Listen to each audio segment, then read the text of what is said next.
It's The Big Show, talking to my favourite people and the world's biggest stars, and they come no bigger than Joe Brand. How are you?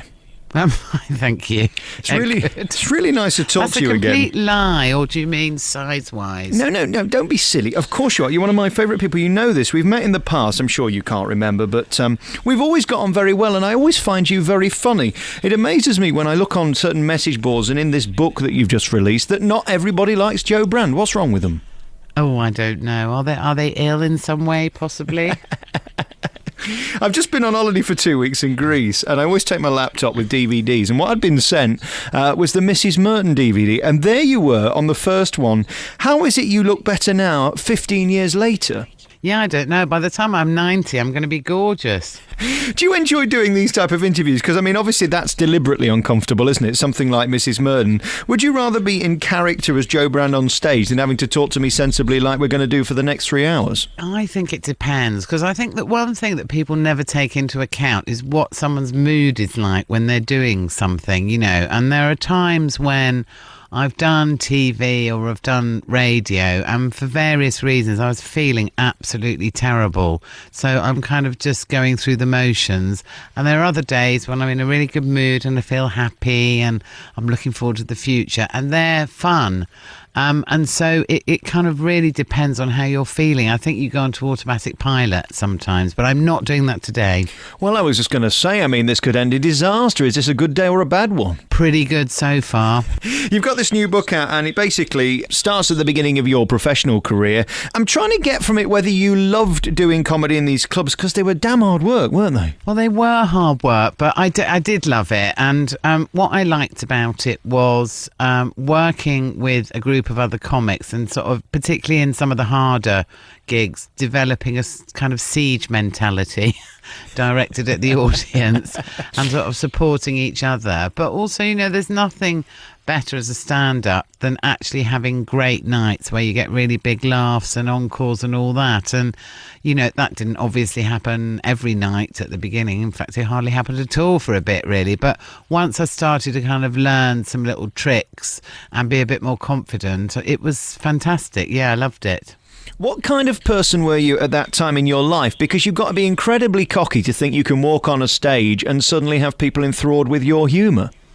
Yeah, I'm not sure. I don't think I've ever been a cocky person, but I think what I was I've always been competitive with men. I can't help it. I think it's my brother's fault, because I'm the middle child and I have an older and a younger brother who used to give me hell as a kid. And I think I kind of developed a very sort of competitive, a competitive approach really through them having kind of hit me with cricket bats and made me support West Ham and stuff like that.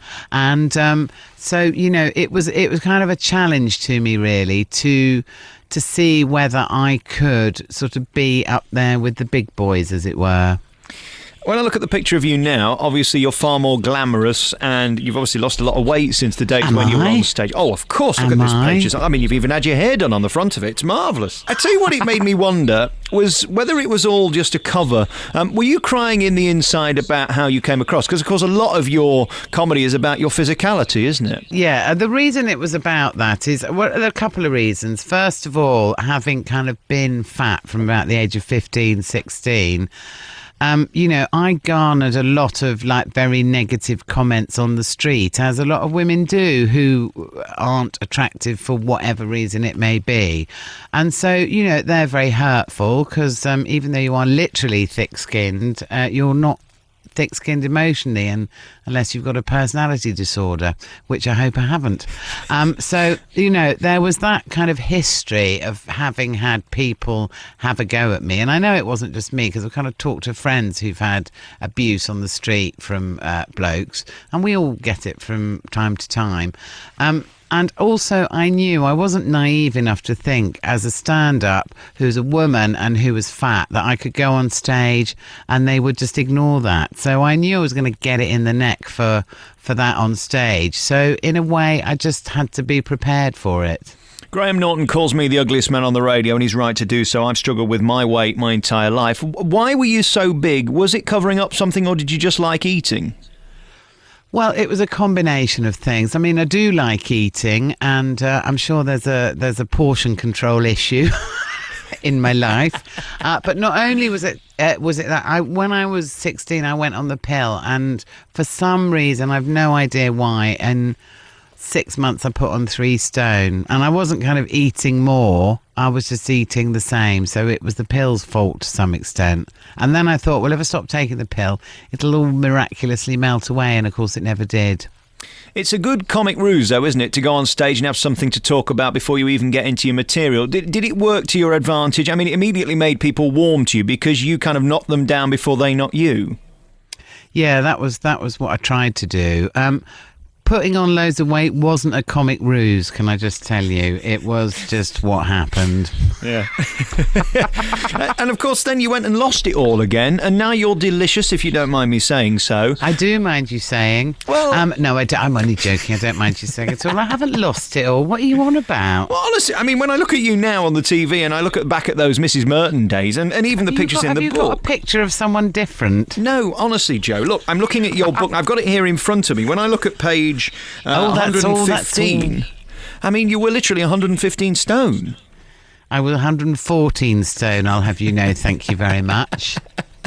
Was there a point, though, when you wanted to glam up? But that's basically what I'm asking. Oh, for heaven's sake, no, there wasn't. Oh, right, no, so it just happened by accident. Well, no, I think the thing is that actually, you know, women lie along a continuum, and a lot of women couldn't give a toss about what they look like, and up the other end of the continuum, women are obsessed with how they look. Now, I'm somewhere quite near the other that couldn't give a toss end, really. I'm not that bothered about it.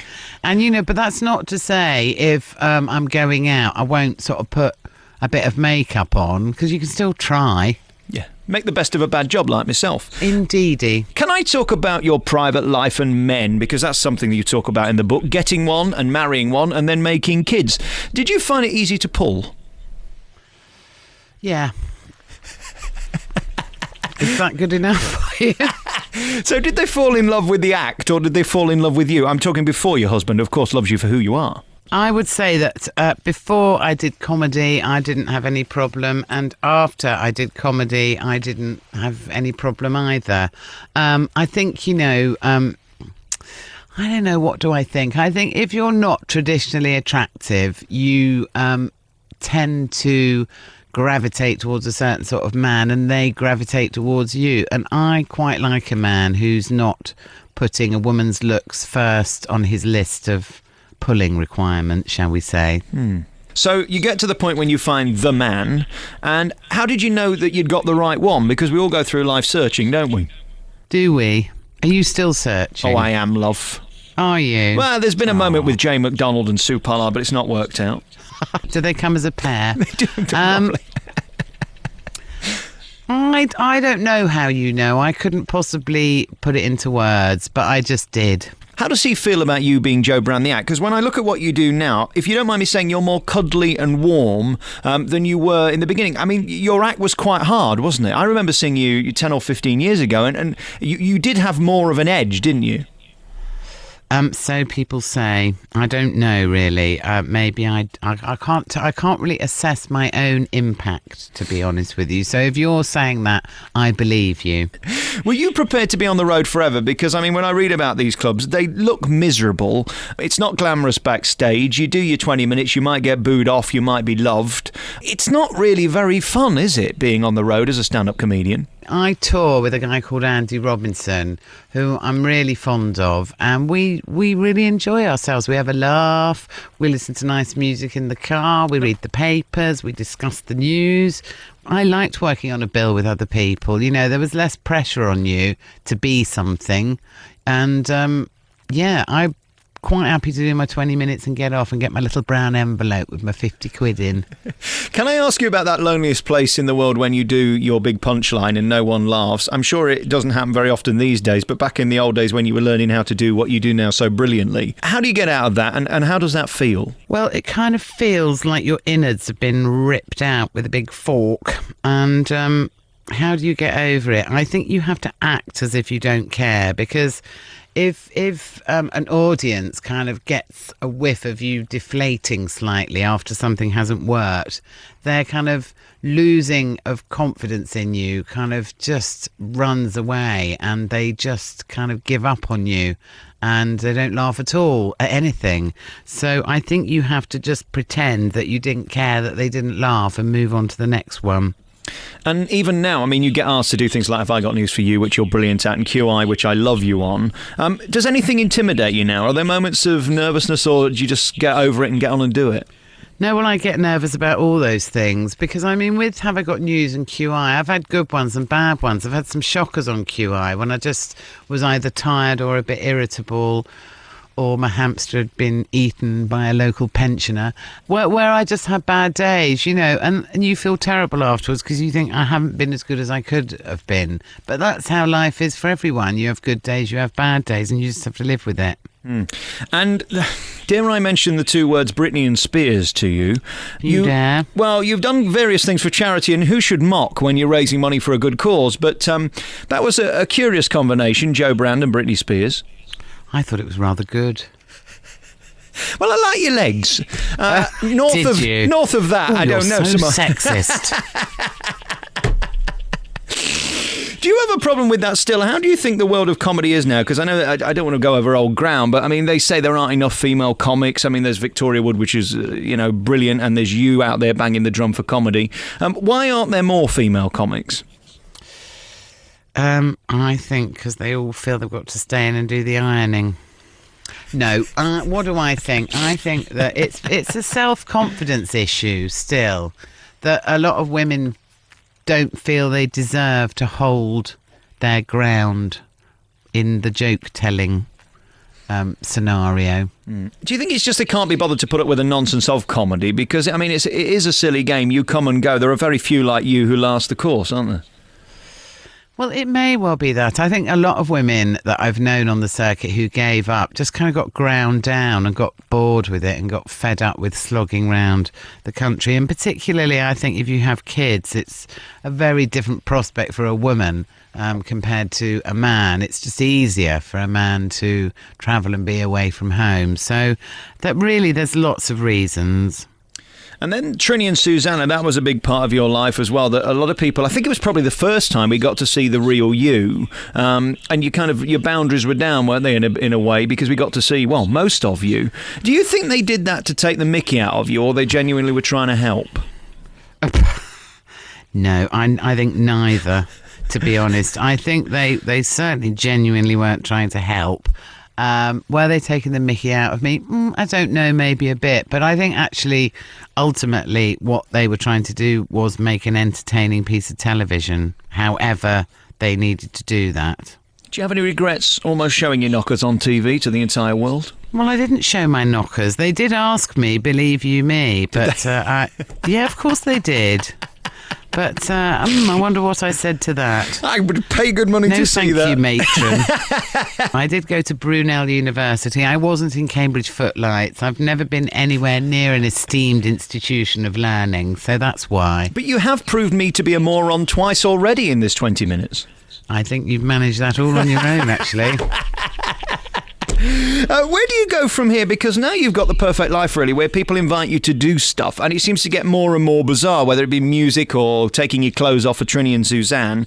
Are you happy living this life now? Because you've got Susanna, not Suzanne. Oh, is it really? I couldn't care less. I don't watch that programme, to be honest with you. It's I'm for sorry, ladies. I'm just looking for things now. Are you? I'm sorry. I'm winding you up. I apologise. Know. This is suddenly becoming hard work for me. I'm now becoming slightly paranoid.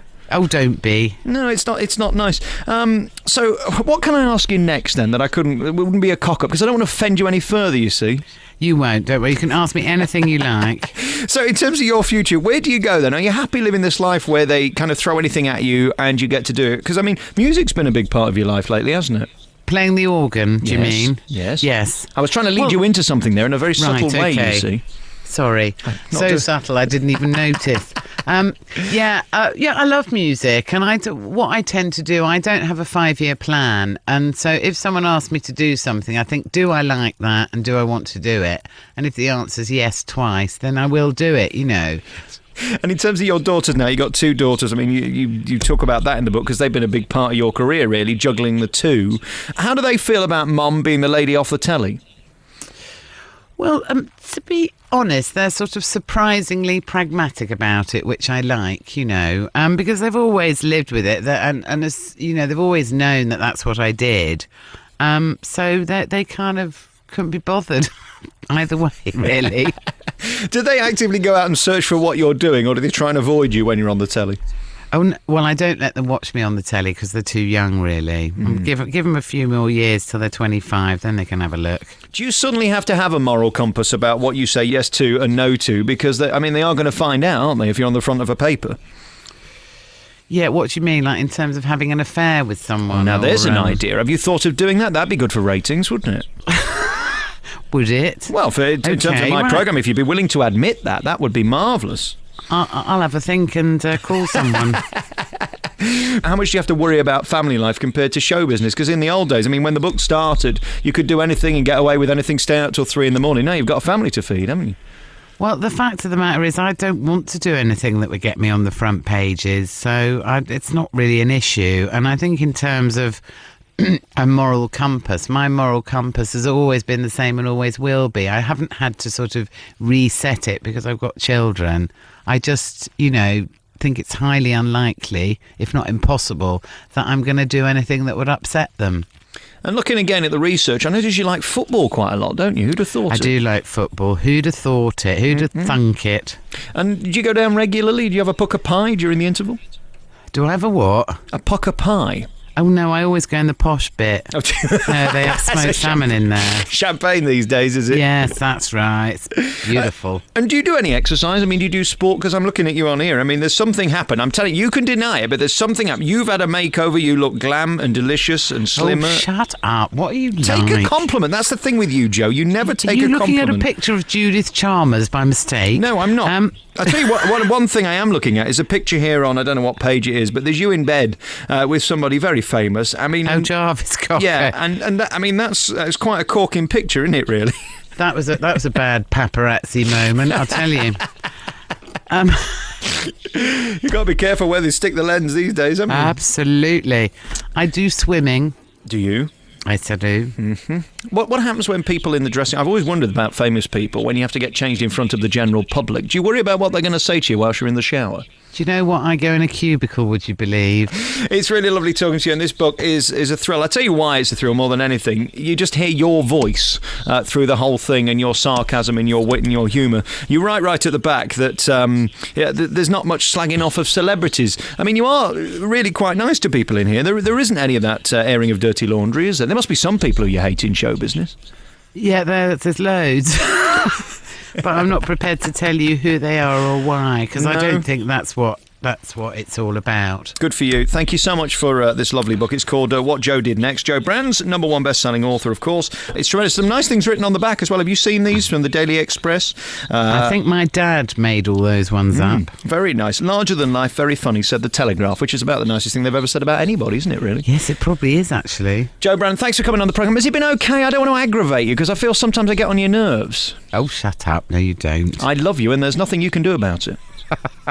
Well, I'm very flattered. Thank you very much. I'll have a word with my husband and see what I can do. See you later, Joe. Bye-bye. Ta-da, bye.